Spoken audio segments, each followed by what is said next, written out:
Hi, I'm Marianne and I love hydrangeas. In fact, I have a hydrangea room. I have many different kinds of hydrangeas. One of the most asked questions is when to prune hydrangeas.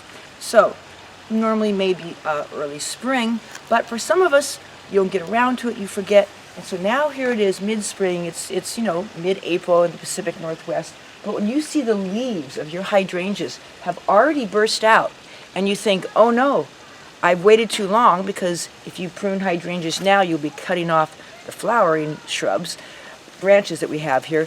No, here's the answer. What you can do now is this time of year when the leaves are out, so they're maybe about half the size they're going to be, you can actually look into the end of the branch and see which branches are going to bloom, leave those alone, and which branches are just going to have leaf growth, cut them way back. Let me show you this one. So if I separate these leaves at the tip of this branch, right in the middle, you can see a little round bud. That is a flower bud. This is a branch that is going to bloom this summer. I am not going to prune off this branch. But let me show you this next one up here.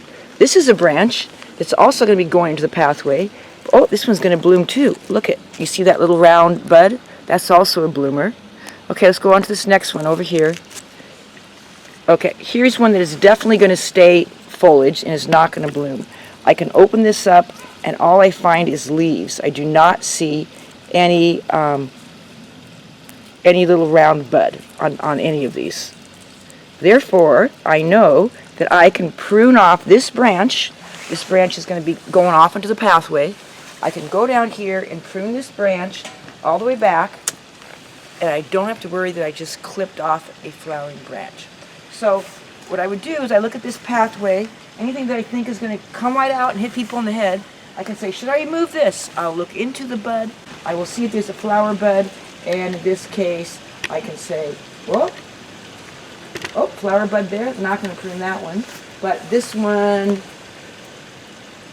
oh, flower bud there, not going to prune that one. But any of them that don't have, like this, no flower bud for sure, I'll simply prune it off. Now, people before plants, so anytime you have a branch that is coming across, even if it is a blooming branch, go ahead and cut it off. I like to wait as soon as it flowers, however, so I can use the flowers indoors. This has been Marianne with easy answers for great gardens.